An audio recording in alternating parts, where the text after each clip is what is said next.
Et bonjour YouTube, aujourd'hui je vous embarque avec moi pour créer l'identité visuelle de ma nouvelle cliente qui lance sa marque Elfaye. Élise est couturière et en 2026, ça y est, elle monte son activité.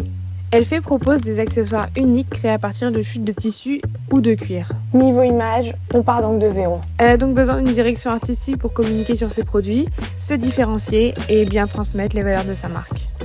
Après notre premier appel et pour bien comprendre son positionnement, je lui ai transmis un questionnaire stratégique. Et maintenant que j'ai toutes les informations pour débuter le projet, c'est à moi de jouer. Première étape, le brainstorming.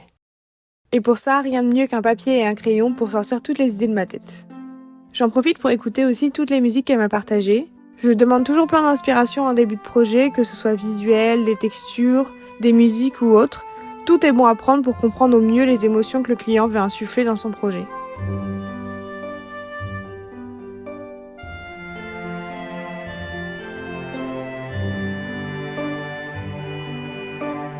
Ok, ça y est, j'ai 2 axes créatifs qui se dégagent. On passe donc à une partie très importante, la création de planches d'inspiration.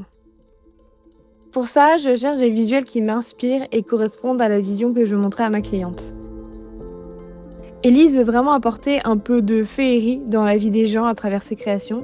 Donc la première piste que je lui propose rassemble des formes d'arabesques, l'idée d'un monde mystérieux et fantastique, avec des symboles de clés et de portes, et une palette de couleurs dans les tons bleus, avec ce bleu clair qui brille sur un bleu pétrole plus foncé. La seconde piste créative met plus en avant le savoir-faire de couturière de Élise, avec l'utilisation de symboles comme l'aiguille ou le fil par exemple. J'imagine bien travailler sur un monogramme de la lettre E pour son emblème, et pour la palette, cette fois-ci je lui propose des couleurs plus naturelles comme un vert ou un ocre.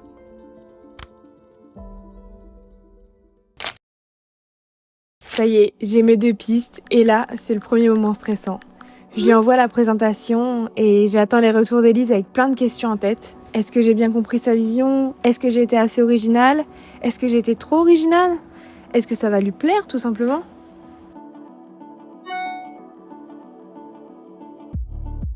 Ok, bon, je mets un peu de suspense pour le bien de la vidéo, mais en vrai, tout s'est bien passé. Dans l'ensemble, ça lui plaît. Mais n'empêche que la planche d'inspiration, c'est un outil très important à valider en amont de chaque projet. L'idée, c'est d'être sûr qu'on est sur la même longueur d'onde. Et cette fois-ci, elle valide pas une des 2 plans d'inspiration, elle aime bien les 2. Donc ce que je vais faire, c'est que je vais tester 2 pistes créatives avec ces 2 plans d'inspiration.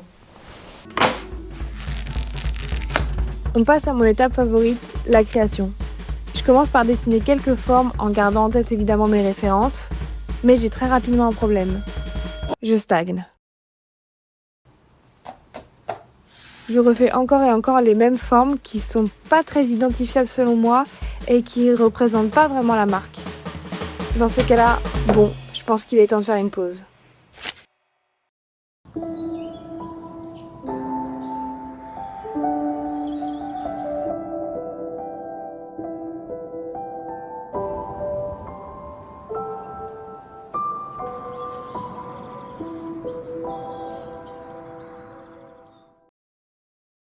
Le lendemain, j'ouvre Illustrator pour chercher les typographies avec lesquelles je pourrais travailler.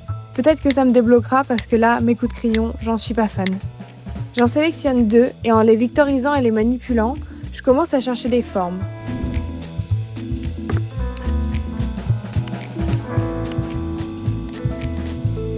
Et après de nombreux essais, je vais pas vous mentir, j'arrive à ce symbole que j'intègre dans un médaillon pour plus de stabilité et d'élégance.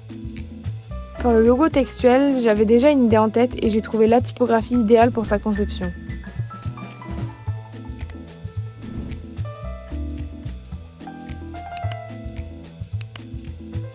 Alors voilà donc la première piste créative avec sa palette de couleurs. Pour le deuxième emblème, j'aimerais un logo qui a du sens et qui s'inspire des courbes des arabesques, mais sans trop que ça donne l'impression d'une marque luxe. Il faut que l'identité visuelle reste accessible et surtout que le logo puisse être utilisable partout, même en tout petit sur des étiquettes par exemple. Pour la typographie, je lui propose que des caractères en capitales et j'ajoute quelques éléments végétaux dans les E et F. J'ai mes 2 propositions, maintenant il n'y a plus qu'à attendre l'appel avec Élise pour lui présenter le tout.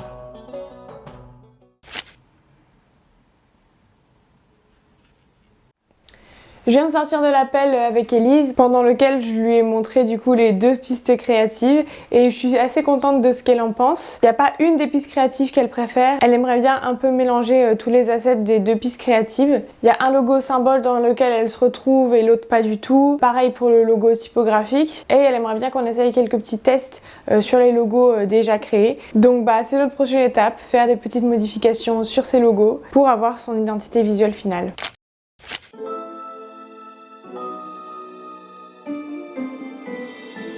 Alors, j'ai bossé sur les modifications que Élise m'a demandé de faire pour la 2e version de son identité visuelle. Je vais vous montrer un peu ce que j'ai fait et je vais vous expliquer un peu ses choix et pourquoi elle m'a demandé ces modifications-là. Dans la première piste créative, elle ne se retrouvait pas forcément dans l'emblème. Elle aimait bien l'idée de médaillon et elle aime bien l'idée de ruban, mais en fait, elle a du mal à voir le E et ça manque de signification pour elle. Par contre, elle aimait beaucoup le logo typographique, notamment parce qu'elle a l'impression que ça fait un peu comme un tube à essai et elle aime bien du coup cette idée d'expérimentation. C'est un autre petit signe en plus, un autre petit symbole auquel moi j'ai pas forcément pensé pendant la création du logo, mais elle y voit du sens et tant mieux. Niveau couleur, elle préfère largement cette palette de couleurs. Et pour la 2e piste créative, elle aime pas le logo typographique qui est uniquement en capitale. Ça, elle trouve que ça fait trop dur. Elle aime bien l'idée d'ajouter du végétal dedans, mais bon, je pense que ça va faire peut-être un peu trop dans son logo final si on rajoute trop de symbolique dans tout le logo. Par contre, elle se retrouve beaucoup plus dans cet emblème-là. Elle aimerait quand même que je teste le médaillon. Je pense que ça peut être une bonne idée. En plus, on verra bien la forme du papillon. Alors, concrètement, comment j'ai rebossé du coup cette 2e version? Donc ça, c'était la première version de l'emblème, de son emblème. J'ai rebossé du coup une 2e version, donc avec l'aiguille redescendue, le fait que ce soit du coup dans un médaillon. L'aiguille redescendue est d'ailleurs beaucoup plus petite. Je trouve que celui-ci fonctionne assez bien. Ensuite, j'ai essayé avec une paire de ciseaux. Je trouve qu'il n'est pas très bien proportionné, les espaces sont pas assez grands et en tout petit, il est beaucoup moins lisible. Et je trouve que surtout, il ne raconte pas la même chose. Là, on voit vraiment l'idée de ciseaux qui coupe vraiment un fil ou un ruban, alors que là, on est vraiment dans l'idée de la création avec donc l'aiguille. Et pour le logo typographique, donc ça, c'est la première version. J'ai ensuite essayé du coup une version en italique, et donc avec la typographie en italique. Je trouve que ça fonctionne bien. J'ai ensuite essayé du coup le logo typographique en italique et avec la majuscule. Le E majuscule qui est du coup le E de cette typographie-là. Je trouve qu'il ajoute quand même un peu quelque chose de beaucoup plus strict. Et je trouve que ça va pas trop avec les formes du lettrage des autres lettrages, je crois. Et j'ai quand même essayé une version, donc pas en italique, avec le E. Pour vous montrer vraiment ce que j'ai présenté à Élise, je lui ai fait donc une planche avec plusieurs versions. Avec, donc j'ai rajouté donc, les V1 et avec des pastilles vertes pour lui montrer celles qui, selon moi, fonctionnent le mieux. Mais pour le coup, je fais mon maximum pour orienter correctement mes clients. Mais s'il y a des versions qu'elles préfèrent, évidemment, on pourra les retravailler. Dans tous les cas, de manière générale, je présente jamais à un client un logo ou une identité visuelle qui, selon moi, ne fonctionne pas du tout. Parce que du coup, il y a un risque que le client ou la cliente aime bien cette piste-là. Et en fait, pour moi, ça sera un échec parce que du coup, l'identité visuelle correspondra pas du coup au brief et sûrement ne correspondra pas au public cible de la marque.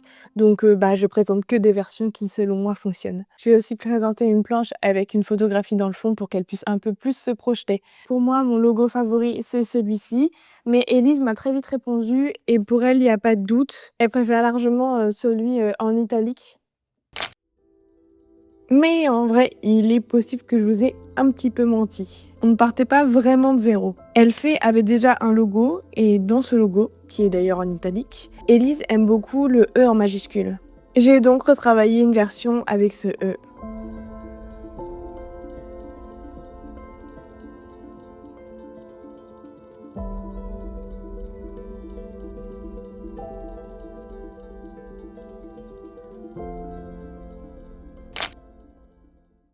Alors celui-ci, c'était le logo avec l'ancien E de sa typographie. J'ai quasiment rien retravaillé sur celui-ci. Je trouve qu'il y a beaucoup d'informations avec le E qui part comme ça, avec en plus le L et le F, le fait qu'il se soit en italique, qu'il y ait les 2 points, etc. En plus ajouté à l'emblème. Je pense que ça fait un poil trop. Du coup, j'ai retravaillé une première version avec le E comme ça en reprenant le F, donc la barre du F ici, que j'ai remise ici. Et finalement, ça rajoute des arabesques, mais ça rajoute pas grand chose, quoi. C'est pas une plus-value absolue, c'est juste quelque chose en plus à l'œil et je trouve qu'il se passe aussi beaucoup de choses dans ce logo. Donc j'ai encore retravaillé une nouvelle version avec un E différent. Et lui, pour le coup, je trouve qu'il fonctionne bien. Les lettres sont plus arrondies, il est plus harmonieux. Je pense que c'est celui-ci que je vais lui présenter. Et du coup, la dernière version, ça donne ça. Et là, pour le coup, je sais pas ce que vous en pensez, mais pareil, trop d'infos. Quand on le regarde de loin et même de près, les espacements sont pas hyper harmonieux. Je trouve qu'on a quand même un gros blanc ici. Le focus, il se fait vachement sur cette lettre et pas sur les autres. Et pour le coup, le caractère est tellement beau ici qu'en fait, on aurait envie d'avoir ce logo symbole. Je trouve qu'avoir ce logo typographique plus un symbole qui est vraiment différent, je pense que ça va faire trop. Et c'est après ce deuxième retour que le logo est validé. Elle a finalement choisi la version avec les ciseaux que j'ai retravaillé pour que les espaces soient un peu plus harmonieux et surtout lisibles en petit. Ouh, c'est chaud. Pour ce projet, Élise n'a pas choisi la formule dans laquelle on déploie sa marque sur les réseaux sociaux et sur des supports physiques. On s'arrête seulement à l'identité visuelle. Mais par contre, si toi ça t'intéresse, je t'invite à regarder les formules de prix que je propose et à me contacter pour parler de ton projet. J'en profite pour faire ma petite pub, hein. Normal.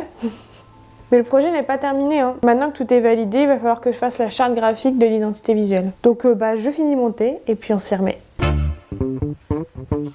La charte graphique, c'est l'outil qui va servir à utiliser une identité visuelle. Je crée un document PDF dont ma cliente va pouvoir se servir pour utiliser ses assets graphiques sur ses réseaux sociaux ou sur son site internet par exemple. Dedans, on y retrouve les réponses aux questions quelle typographie utiliser et à quel moment, quelles sont les combinaisons de couleurs, ou bien quel logo j'utilise à quel endroit. Bref, c'est vraiment la notice d'utilisation d'identité visuelle qui va permettre d'être guidée au mieux après notre collaboration. Une fois terminé, j'envoie ce document et les éléments graphiques à Élise et moi, je vous montre les résultats finaux en fin de vidéo. Si cette vidéo t'a plu, je t'invite à laisser un like et un commentaire, ça m'aide beaucoup pour l'algorithme. N'hésite pas à me dire ce que t'as pensé de cette identité visuelle et n'hésite pas à fouiller sur ma chaîne, il y a plein d'autres vidéos comme ça d'identité visuelle que j'ai déjà réalisées pour des clients. Prenez soin de vous et à très vite. Salut!